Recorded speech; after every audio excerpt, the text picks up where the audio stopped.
welcome back. If you just joined us, you're watching the news at 10, broadcasting on Channels Television live from Lagos. A reminder of our top stories.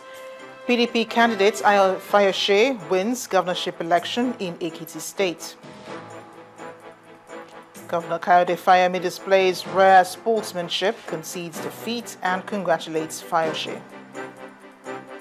New Emir of Kano, Mohammed Sanusi II, makes his first public pronouncement as Emir with a promise to prioritize education, industrialization and job creation.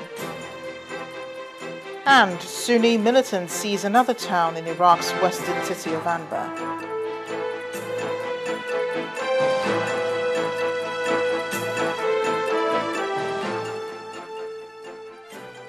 Remember that all our top stories can be found on our websites, ChannelsTV.com and on YouTube.com/channelsweb. To get us on the move, visit m.channelstv.com to view us live on your mobile device. You can also download the Channels TV app for Android, iOS and Windows phones from their respective stores. We encourage you to interact with the Channels Eyewitness feature on our Android and Windows 8 platforms. So if you have pictures or videos to share with us, tap the application on your device, swipe to reveal the Eyewitness menu and follow the instructions. The National Working Committee of the People's Democratic Party is also celebrating the victory in the Ekiti governorship election. A PDP leadership converged on the presidential villa to perform a toast, not just for winning, but for free and fair elections coming to stay in Nigeria. Vice President Namadi Sambo, who performed the toast following the president's speech, declared that what has happened is proof that Ekiti is a PDP state. Our State House correspondent, Chukwuma Onekwusi, has the rest of the story. Barely a few hours after coasting to victory in the Ekiti state governorship election and after the church service where the president first opened up on it, officials of the People's Democratic Party came to salvo the victory they've got. The president's joy is beyond that. I should be happy if my party wins any election from the council position to the presidential election. I will be happy. But what even gave me some joy was that the election has been accepted as free and fair election. Most especially Ekiti space. Before this time, the kind of reports I had was that there will be crisis in Ekiti. There will be this in Ekiti. There will be this in Ekiti. I can really pray. That is the only thing I can do. I can provide the security, but security does not solve the problem. So God doesn't want it that way. The new chairman of the People's Democratic Party, otherwise known as the Game Changer, may actually be introducing strategies that are working out for the party and is not hiding it. I remain constantly in touch with them so that we'll continue to win our election. As you know, both Oshu and Ekiti states are PDP. We've been robbed of them through the process we all know. We have accepted it as law-abiding. And we have been patient and prayerful, and God the Almighty has returned Ekiti to us.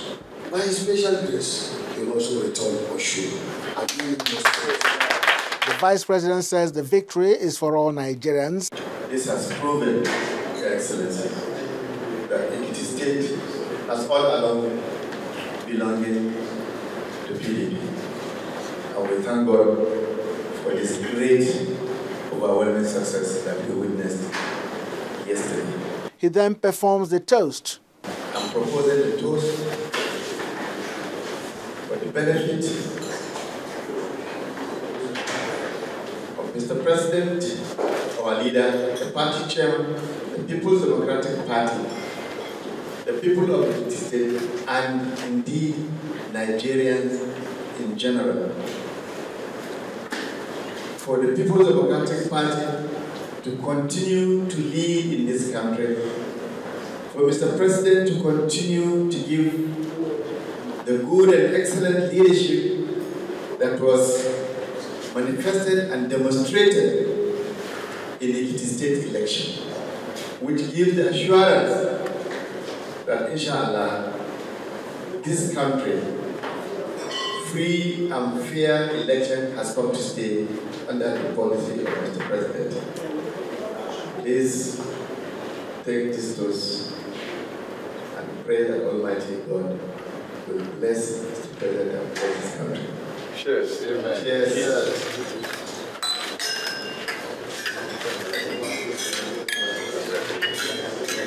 What happened in Ekiti State may have shattered all calculations by political pundits over which political party has which section of the country as its stronghold.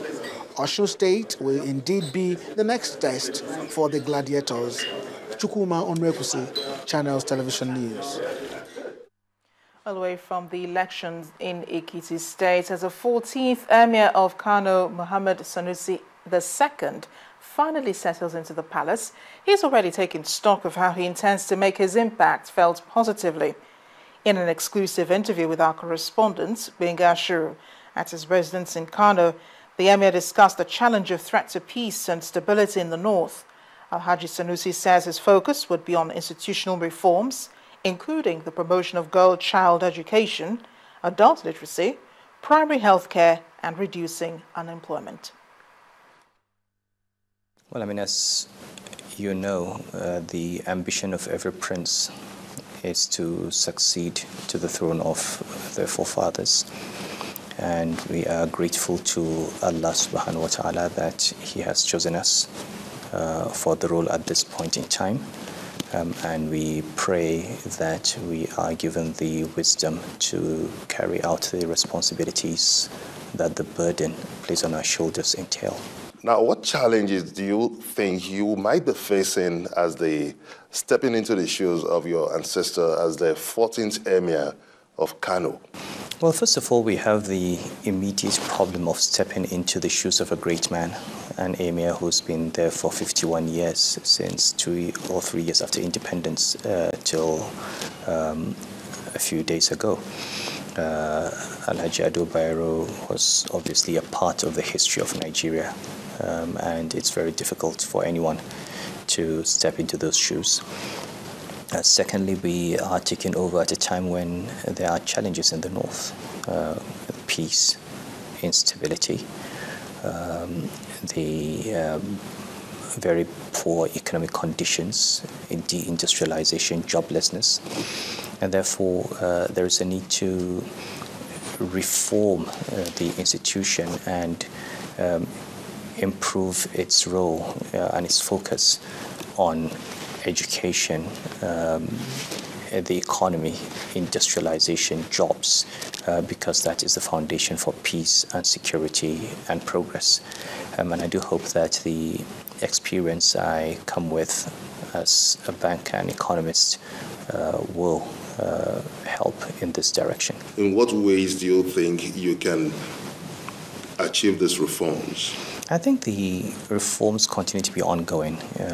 Alhaji Ado Bayero himself had a significant level of Western education when we came in 1963. And it's always about improving the level of engagement with government at the state, local, and federal levels, ensuring that the benefits that should accrue to the people come, giving advice, and encouraging the people to embrace initiatives that would help improve their lot. So things like girl-child education, things like adult literacy, things like primary health care, things like arts and crafts and skills, things like embracing a culture of getting into a job, a work ethic, and also encouraging the government to invest in infrastructure, in electricity, in whatever is required to create opportunities for the people. These are, I think, going to engage this council that I will be chairing, and they are going to be a major focus in the next few years. The Emir of Kano, Muhammad Sanusi. On to crime now. The police in Kogi State have arrested a 40-year-old farmer, Abubakar Alfa, for murder. At the police headquarters in Lokoja, the state capital, Police Commissioner Seidu Madawaki paraded the suspect and said he killed his victim on his farm and buried him there. Also paraded were some persons arrested for swindling unsuspecting market women. The Edawa family from Delta State living in Lagos has demanded the immediate dismissal of one Sergeant Godwin Otene, who allegedly killed their son, Oyoma Edawa, last month. The 32-year-old Oyoma was gunned down at Third Gate in Festac town after he was ordered to alight from a towed jeep. Channels Television's Loretta Chogo was at the family house of the deceased in Festac and reported the death of Oyoma looks to have left a vacuum in the family. There was a problem to solve.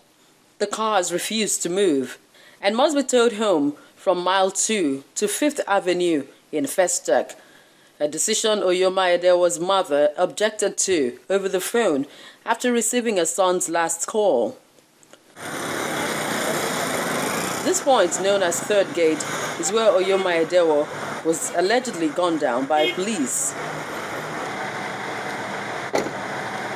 We were at the deceased family house where his cousin, who was with him on that fateful day, tells us all he knows. Before we get to Third Gate, what me and my cousin see was that the tire of the towing vehicle man, the right one, just burst. As the towing vehicle man stopped, let's say like 5 minutes later, a policeman just came from nowhere and asked us to come down from the jeep, shouting that we are a thief. He asked us to come down from the jeep, asked us to sit down on the floor, kicking us, asked us to pull our shirt, and we pull our shirt, asked us to sit down and see that we are a thief. And my cousin was saying that we are not a thief. And the next thing is just turn back, like, you guys are a thief, just turn back and face us again and shoot my cousin where we are sitting down on the floor. How can you tell an innocent person to sit on the floor? If the police officer tells me to sit on, I won't sit on the floor when I know I'm not a thief. But he did it because he's gentle by nature. You said you should take off his shirt. He took off his shirt. He was just telling them that he's not a thief. Please, my house is just there. My house is just at 5th Avenue. I'm just going home and I'm towing my car. And he still shot somebody that obeyed everything that you did. And you still just shot him just like that.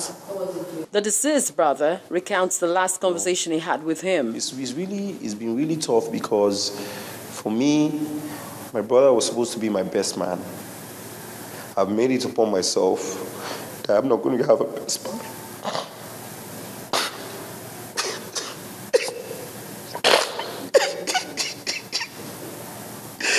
And today my sister was telling me that I have to have a best man. It's been tough. I've been strong for my mom. After 2 years of losing their father, their brother's unfortunate death remains a shock to their mother, who was not ready for an interview. The police just want everything to die down. Because there was a lot of noise initially, they transferred the police officer, the policeman that shot my brother, to the Panti because there was a lot of noise. So we can't even start to prosecute the man that shot my brother because he's still a police officer. And according to them, they have to dismiss him first before we prosecute him. So I don't know why they are taking so long. The police public relations officer in Lagos, Ngozi Braid, lays bare the level the case against the suspected killer police has gone. I don't know how long, and we are not covering anybody. Justice must be done. That is what we stand on. Justice must be done. And we have started by arresting him, even though he's our own. We feel he committed an offense. And we arrested him. He has been in detention since that time at State CID Panti. And from there, they move him to the Provost State Headquarters. And from there, he goes to court. He will definitely go to court. There is nothing to hide.